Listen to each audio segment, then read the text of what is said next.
एक बड़ी मशहूर कहावत है कि पूत के पांव पालने में ही दिख जाते हैं। यानी वो भविष्य में क्या करेगा ये बचपन में ही समझ में आने लगता है। किसी व्यक्ति से हम भविष्य में कैसी उम्मीद कर सकते हैं, उससे कैसी आशाएं रख सकते हैं, इसका अंदाजा हम उस व्यक्ति के भूतकाल और वर्तमान को देखकर लगा लेते हैं। पिछले कुछ दिनों से ये देखा जा रहा है कि सोशल मीडिया पर, खासकर एक्स पर यानी ट्विटर पर, देश के तमाम प्रबुद्ध वर्ग के लोग और वरिष्ठ पत्रकार सुप्रीम कोर्ट को लेकर बहुत ज्यादा चिंता व्यक्त कर रहे हैं और सुप्रीम कोर्ट में खासकर उस जज के बारे में चिंता व्यक्त कर रहे हैं जो आने वाले वक्त में भारत के चीफ जस्टिस बनने वाले हैं। वैसे तो पिछले कई वीडियोज में हमने उन जज साहब के बारे में और उनके कई फैसलों पर चर्चा किया है, मगर अभी 2-3 मामले ऐसे सामने आए हैं जिन्होंने बेहद गंभीर सवाल खड़े कर दिए। इतने गंभीर जिस पर चिंतन करने से सच में चिंता होने लगती है। सवाल ये भी पैदा होने लगता है कि कानून सबके लिए बराबरी से काम नहीं करता है, ये तो सब जानते हैं, मगर क्या इतनी ऊंच नीच है कि उसे सामान्य से सामान्य व्यक्ति देख ले, परख ले? क्या कानून की नज़र में भेदभाव का लेवल इतना ज़्यादा है जो छुपाए नहीं छुपता, जिसे छुपाया ही नहीं जा सकता? जी हाँ, हम बात कर रहे हैं सुप्रीम कोर्ट में जस्टिस सूर्यकांत और उनके बेंच के फैसलों की, यानी उनके निर्देशों और उनके आदेशों की। ये बात मैं तब कर रहा हूँ जब अजय शुक्ला नाम के एक यूट्यूबर पत्रकार के मामले में सुप्रीम कोर्ट ने सुओ मोटो लिया है। कहा जा रहा है कि इन्होंने हाल ही में सुप्रीम कोर्ट से रिटायर हुई एक महिला जज को गोदी जज बुलाया था। कथित रूप से इसी मामले में सुप्रीम कोर्ट ने स्वतः संज्ञान लिया है। इस मामले को देखते हुए बहुत सारे लोग सवाल उठा रहे हैं कि मिलाड लोग कुर्सी पर बैठकर कुछ भी करते रहें और जनता बात भी न करे। यदि आप अपनी जिम्मेदारियों को नहीं निभाएंगे तो क्या लोग चुपचाप देखते रहेंगे, बोलना बंद कर दें? भारत का जो संविधान सुप्रीम कोर्ट की व्यवस्था देता है, मिलाडों की व्यवस्था देता है, वही संविधान हर एक नागरिक को बोलने का अधिकार भी देता है, सवाल करने का अधिकार देता है। और सभी को यह ख्याल होना चाहिए कि सुप्रीम कोर्ट भी इसी देश की जनता की मेहनत की कमाई से चलता है, तो क्या जनता सवाल भी न करे, आलोचना भी न करे? और फिर अदालतें जनता के लिए ही तो हैं, उनकी बात पूरी नहीं होगी तो फिर सवाल तो होगा। वैसे तो इस काम में हर पल डर, संदेह, संशय का माहौल हमारे दिमाग में रहता है। इतनी अनिश्चितता जिसकी कल्पना भी आम आदमी कर नहीं सकता। पता नहीं अगले पल क्या होगा, मगर फिर भी हम बोलेंगे क्योंकि हम जिंदा हैं, अभी तक तो हैं। आज के इस वीडियो में मैं सुप्रीम कोर्ट के लगभग सेम बेंच के कुछ मामलों की में की गई टिप्पणियां और आदेशों की संक्षिप्त व्याख्या करूंगा। आप दर्शक स्वयं फैसला करिएगा कि देश के तमाम वरिष्ठ पत्रकार जो आने वाले चीफ जस्टिस को लेकर चिंता व्यक्त कर रहे हैं, उनकी चिंता कहां तक जायज है। यकीन मानिए कुछ बातें तो ऐसी सामने आई हैं जो हद से ज्यादा भयावह नजर आती हैं इस देश के लोकतंत्र के लिए, हमारे आपके अधिकारों के लिए। पिछले दिनों देश के एक वरिष्ठ पत्रकार ने बातचीत के दौरान हमसे कहा कि अम्बुज, जो बोलेगा वो तो मरेगा ही, जो नहीं बोलेगा वो भी मरेगा। चुप्पी किसी को बचा नहीं पाएगी, इसलिए कोई इस मुगालते में न रहे कि हम चुप हैं तो बच जाएंगे। नंबर सबका आएगा, कभी आगे कभी पीछे, कभी लोकसभा चुनाव के दौरान तो कभी पहलगाम हमले के बाद, क्योंकि सबका मालिक एक है और जब वो मालिक कमजोर होगा, परेशान होगा, सवालों से डरेगा तो सवाल करने वालों को डराएगा। तो फिलहाल हम बात करने जा रहे हैं देश में न्यायपालिका के निकट भविष्य की। आगे बढ़ने से पहले आप सभी से एक छोटी सी अपील है, पहली बार है तो चैनल को सब्सक्राइब करके घंटी बजा दीजिए टन से। हर एक वीडियो को लाइक और शेयर करना जरूरी होता है। यूट्यूब कहता है कि जब आपके दर्शक आपके वीडियो को लाइक करेंगे, शेयर करेंगे, देर तक देखेंगे, तभी आपका चैनल मजबूत होगा। इसलिए ये काम शुरुआत में निपटा लीजिए, 2 सेकंड लगता है। इसके अलावा आपको मालूम है कि हम किसी धन्ना सेठ या राजनीतिक दल के दम पर नहीं चलते, तभी उन मुद्दों पर बात हो पाती है, खुल के चर्चा हो पाती है जिन्हें छुपाने के लिए गोदी मीडिया को पैदा किया गया है। इसलिए हमारा काम पसंद आता हो तो इस QR कोड या फिर मोबाइल नंबर का प्रयोग करते हुए जो भी हो सके आर्थिक सहयोग भेजने का प्रयास जरूर करें। और हाँ, डिस्क्रिप्शन बॉक्स में हमने व्हाट्सएप चैनल, टेलीग्राम और ट्विटर का लिंक दे रखा है, जल्द से जल्द वहां जाकर जुड़ जाइए क्योंकि अमृतकाल चल रहा है। शुरुआत करने से पहले मैं आपसे एक सवाल पूछना चाहता हूं। क्या आपने कभी सुना है कि गलती करने वाला चिल्ला चिल्ला के, घूम घूम कर बोल रहा हो कि मुझसे गलती हो गई, हमका माफी दे दो, जो मैंने बोला वो ठीक नहीं था, हमका माफी दे दो, मेरे बोलने से यदि किसी की भावना आहत हुई तो मुझे इसका खेद है, हमका माफी दे दो। और तो और सुप्रीम कोर्ट में भी जाकर कहा हो कि हमसे गलती हो गई, हमका माफी दे दो, मगर फिर भी अदालत कहे, जज साहब कहें कि नहीं नहीं हम तो जांच करेंगे, तुमने गलती की है कि नहीं। ऐसा विरोधाभास क्या आपने कभी देखा है? क्या आपने कभी कल्पना में भी देखा है? गलती करने वाला माफी मांगे और अदालत कहे कि हम तो जांच करेंगे, तुमने गलती की है कि नहीं। ये अपने आप में ऐतिहासिक है। वीडियो में बने रहिएगा, मामला बेहद गंभीर है। भाजपा के जिस मंत्री ने कर्नल सूफिया कुरैशी को आतंकवादियों की बहन बुलाया था, उस मामले में अभी जो कहानी सामने आई है वो खपड़िया हिला देने वाली है। मगर उससे पहले सुप्रीम कोर्ट से निकली कुछ अन्य टिप्पणियों पर भी आपका ध्यान आकर्षण चाहता हूं, उन्हें समझ लीजिए।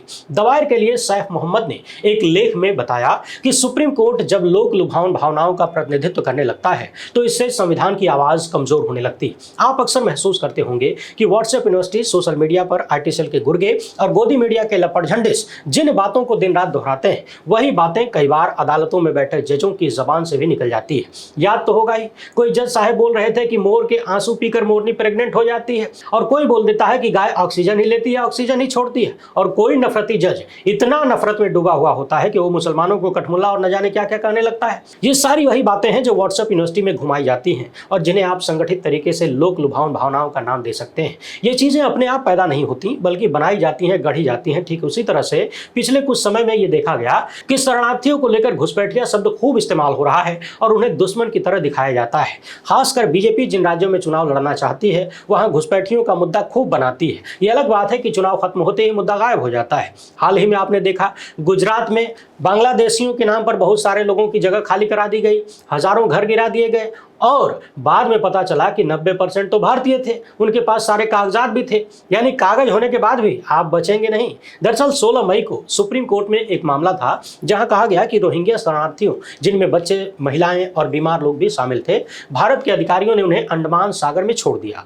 सोचिए, अंडमान सागर में छोड़ दिया। मगर इस मामले में सुप्रीम कोर्ट की पीठ ने सुरक्षात्मक राहत देने से इनकार कर दिया, और साथ में जो टिप्पणी निकल कर आई वो अपने आप में कुछ अलग ही रंग दिखाती है। सुप्रीम कोर्ट की तरफ से कहा गया कि भारत कोई धर्मशाला नहीं है। सैफ महमूद इस मामले पर लिखते हैं कि अंतरिम मामलों में न्यायिक विवेक के कारण इस निर्णय की सत्यता पर बहस हो सकती है, लेकिन मामले को खारिज करने वाली टिप्पणी विशेष नजर आती है कि भारत कोई धर्मशाला नहीं है। इसी मामले में सुप्रीम कोर्ट ने काल्पनिक विचार कहते हुए कमजोर शरणार्थियों के बारे में तत्काल चिंताओं को खारिज कर दिया और याचिकाकर्ताओं को फटकार भी लगाई। कहा कि देश चुनौतियों का सामना कर रहा है, मगर सवाल यह है कि क्या इसका मतलब यह है कि अदालत को मानवाधिकार उल्लंघनों पर अपनी आंखें मूंद लेनी चाहिए। इस लेख में लिखा गया है कि दशकों से भारत ने तिब्बतियों, अफगानों, रोहिंग्याओं और श्रीलंकाई तमिलों को न केवल नीतिगत तौर पर बल्कि अपने सभ्यतागत मूल्यों की अभिव्यक्ति के तौर पर भी शरण दिया है। इस विरासत को धर्मशाला की छवि तक सीमित कर देना सहानुभूति से पीछे हटना है, जो मानवीय गरिमा के प्रति भारत की प्रतिबद्धता को फिर से लिखने जैसा है। इन्होंने लिखा है कि दोनों मामलों में न्यायालय का व्यंग्यात्मक वैचारिक लहजा सामूहिक विवेक की धारणा को जन्म देता है, जो न्याय के लिए विदेशी है। हमारा संविधान एक संतुलित, तर्कपूर्ण, गरिमापूर्ण और मानवीय आवाज में बोलता है, जो कि लोकप्रिय मूड से प्रभावित नहीं होता, चाहे वो कितना ही मजबूत क्यों न हो। यानी संविधान अपने मूल्यों पर काम करता है। देश में आईटी सेल के गुर्गे, व्हाट्सएप यूनिवर्सिटी वाले और गोदी मीडिया के लपटझंडिस चाहे जितना भी किसी को दिन रात देशद्रोही बुलाते हों, मगर संविधान और कानून अपनी तटस्थता से चलता है, जन भावनाओं से नहीं। यह अलग बात है कि इसी सुप्रीम कोर्ट में कुछ ऐसे जज भी हुए, चीफ जस्टिस भी हुए, जिन्होंने सबूत न होने पर भी जन भावनाओं के आधार पर बड़े बड़े फैसले दे दिए। जी हाँ, मैं उन्हीं की बात कर रहा हूं जो भगवान से पूछकर फैसला लिख देते हैं, प्रधानमंत्री के साथ घंटी भी बजाते हैं। बहरहाल, सुप्रीम कोर्ट की ये टिप्पणियां ठीक वैसी ही नजर आती हैं जैसे कोई मजबूर व्यक्ति आपके पास सहायता मांगने आ जाए, मदद मांगने आ जाए, ठंड से कपकपा रहा हो, एक कंबल मांग रहा हो, और आप खूब अमीर भी हैं, मगर आप डंडा मार के भगा दें, कहें कि भाग जाओ, मेरा घर है, कोई धर्मशाला नहीं। बहरहाल, अगला मामला अति विशिष्ट है, इसे एकदम टकटकी लगाकर सुनिएगा।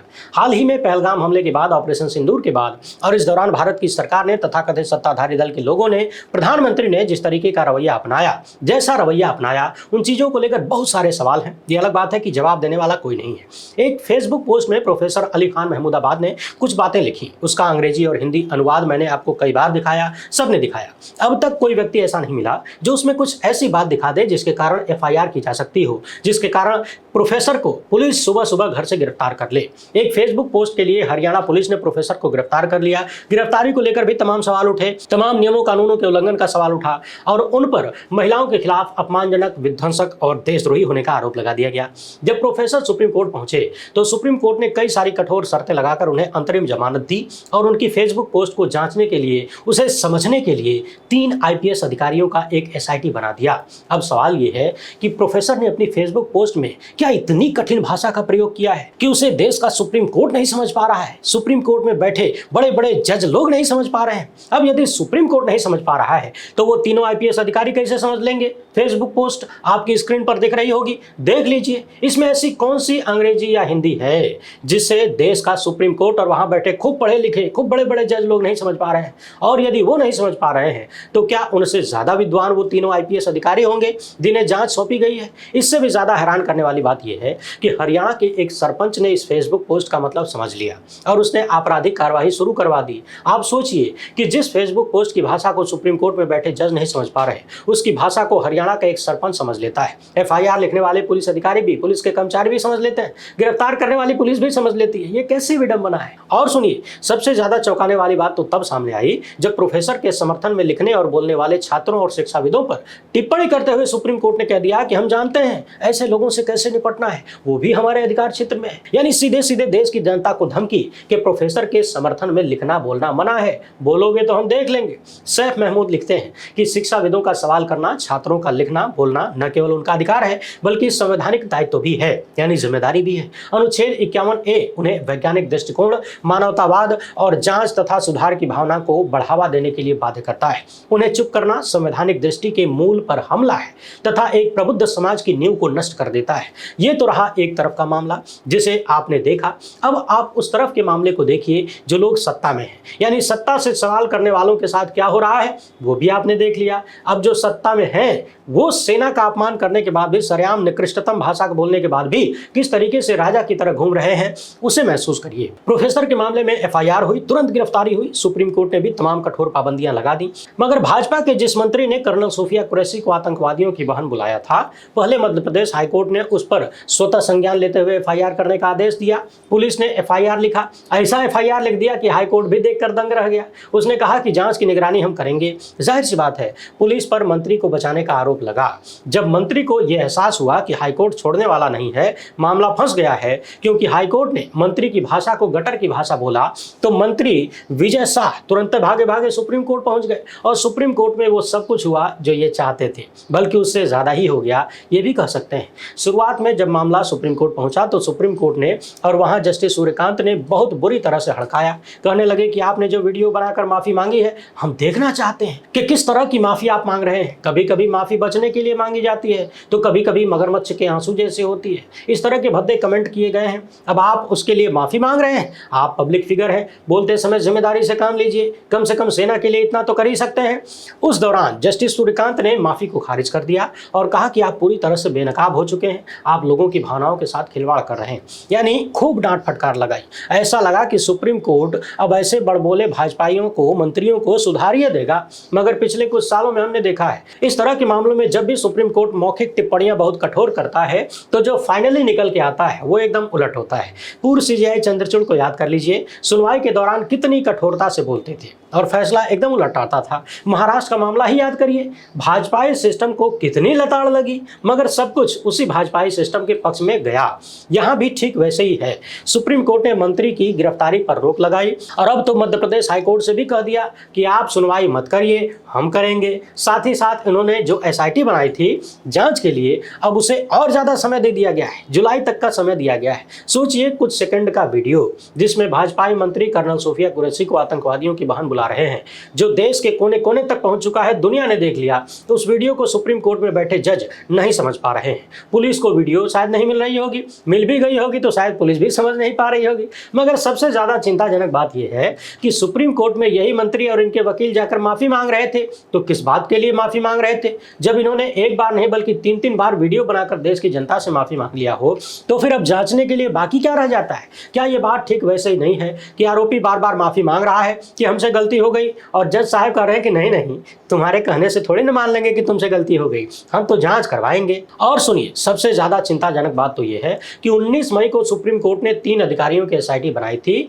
इस एसआईटी ने 6 दिन तक जांच की, लेकिन मंत्री से कोई पूछताछ नहीं की गई। अब सवाल यह है कि 6 दिन तक ये एसआईटी कौन सी जांच कर रही थी और अभी कौन सी जांच बाकी रह गई है, जो कि जुलाई तक का समय मांग लिया गया है और दे दिया गया है। मंत्री ने माफी मांगने का तीसरा वीडियो जारी करके बार बार ये साबित कर दिया कि उन्होंने जो बोला वो गलत था, वो आपत्तिजनक था, मंत्री से गलती हुई। मगर फिर भी सुप्रीम कोर्ट में जस्टिस सूर्यकांत चाहते हैं कि एसआईटी जांच करे और वो पता लगाए अधिकारी कौन से लगाए गए हैं। सवाल यह भी है कि जिस सरकार के अंडर काम करने वाले अधिकारी जांच के लिए लगाए गए हैं, क्या वो अपने मंत्री के खिलाफ रिपोर्ट तैयार करेंगे?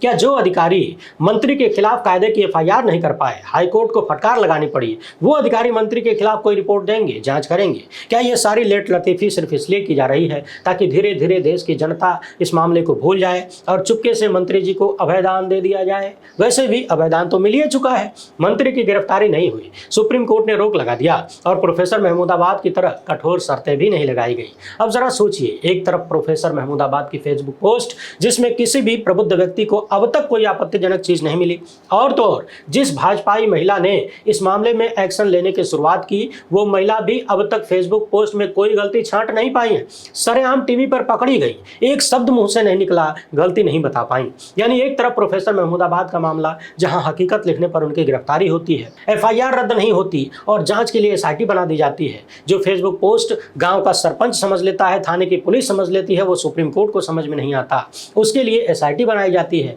और भाजपाई मंत्री के मामले में खुद मंत्री बार बार माफी मांग चुके हैं, स्वीकार कर चुके हैं कि गलती हुई है, मगर सुप्रीम कोर्ट मानने को तैयार नहीं है कि गलती हुई है। वहां भी जांच के लिए एसआईटी बना दी गई है और जांच करने वाली एसआईटी 6 दिन तक मंत्री से कोई पूछताछ नहीं करती है, बल्कि और कई हफ्तों का समय मिल जाता है। यानी मोटा मोटी कम से कम 1.5 महीने का समय इनको जांच के लिए चाहिए। क्या आपको ये सारी कहानी ठीक वैसे ही नहीं लगती जो काम केचुआ कर रहा था? केचुआ में बैठ के राजीव कुमार कर रहे थे लोकसभा चुनाव 2024 के दौरान।